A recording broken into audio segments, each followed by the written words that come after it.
right, so I'm Lauren Cotter, and today Nate Smith and I will be presenting on behalf of the Environment Team, which also includes Ali Goldstein, Eric Roberts, and Ketleko Mulwa. When we all first got together to discuss our research topic, one of the first things we did was to look to news sources to try to determine what environmental issues were salient in Colombia at the moment. We very quickly realized that the rapid expansion of biofuel production, which has been driven by government policies, was a really ripe topic for investigation. We chose, as Eric mentioned in the video, to look specifically at palm oil production, which has been expanding for biodiesel. So previously in Colombia, palm oil had been grown to meet global demand for the oil that's used as additives in food and other products. Expansion of palm production really allowed us to look at a growing industry which is impacting social issues, the economy, and natural systems in Colombia, which was great because all 5 of us had very different interests in the environmental sector, so it gave us a lot of room to look at a few different issues. As I mentioned, the government of Colombia has been promoting a number of different policies to incentivize the production of palm oil. Most notably, they've been working to promote a mandate for biofuel blends into their domestic fuel sources. So when you go to the gas pump, they are now requiring that there is a blend of both ethanol, which comes from things like corn and sugar, and then also biodiesel, which comes from the palm.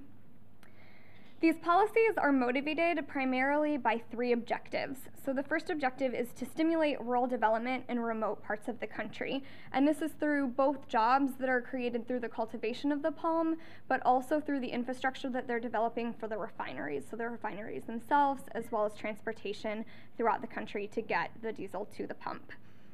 Next, these policies are aiming to move Colombia towards energy independence, and this was slightly more nuanced.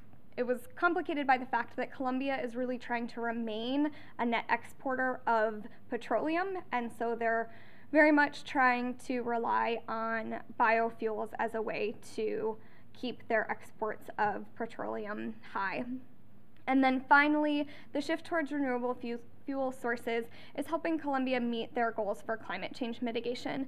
And Colombia, surprisingly, has actually proven themselves to be very progressive on issues of climate change, both mitigation and adaptation.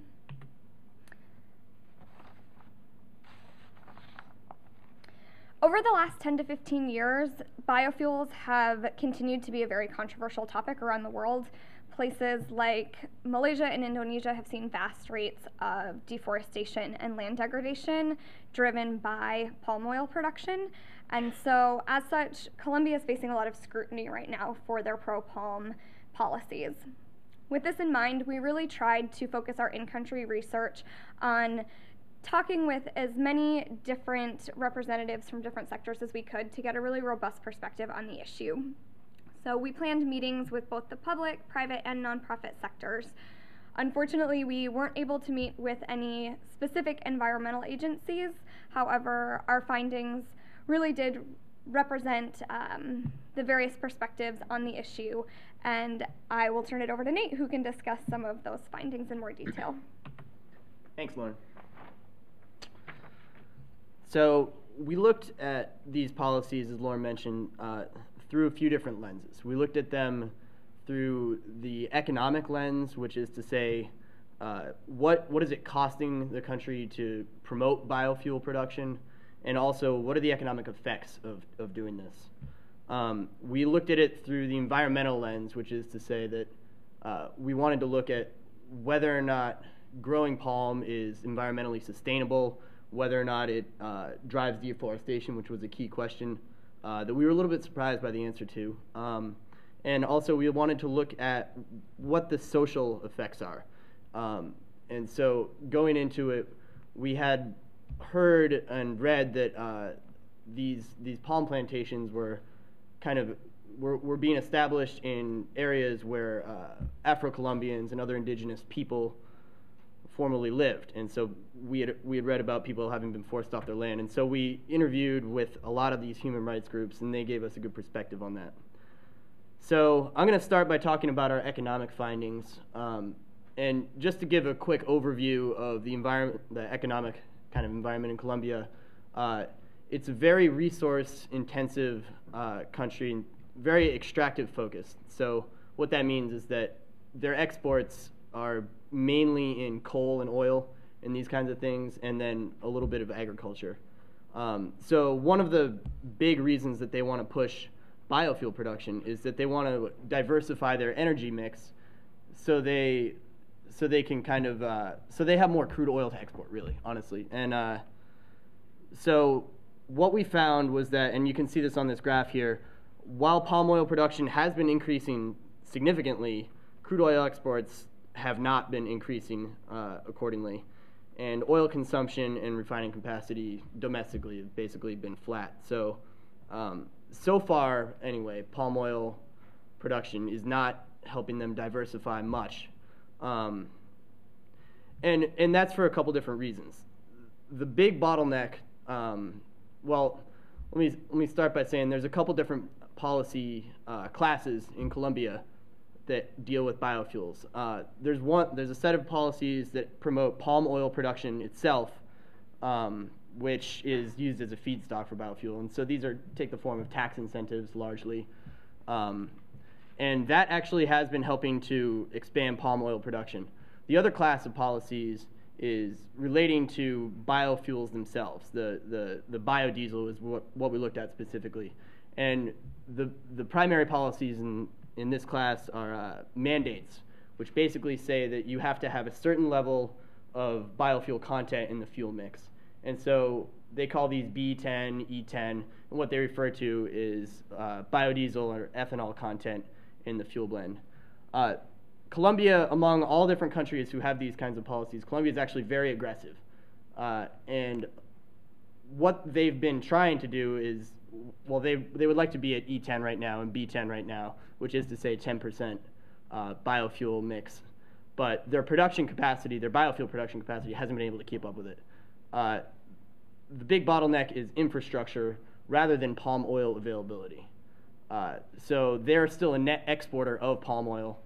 And so the main reason that they haven't been able to keep up is kind of the story in a lot of ways of Colombia's economic growth in general, which is to say that their roads are lacking, their kind of distribution network is lacking, and so they're unable to actually produce the fuel and get it to market, whereas the feedstock that goes into the fuel is not really a hindrance. It does create jobs, palm oil, but there are some serious issues with the labor rights, the workers' rights that I'm going to get to in a second when we talk about our social impacts. But in general, our broad findings on the economic impacts is that they're really not doing what they're promised to do. The biofuel mandates in particular are not really driving palm expansion to the extent that they would like them to be. And so you have to, we decided basically that if they're going to enact these policies, they need to be doing them for a different reason, for the other reasons, the other legs on the stool, because they're costing the government money and they're costing the economy efficiency. We saw this attitude reflected with our interview with Ana Maria Rodriguez from the National Planning Department, who, like most economists, was very skeptical of subsidies in general. From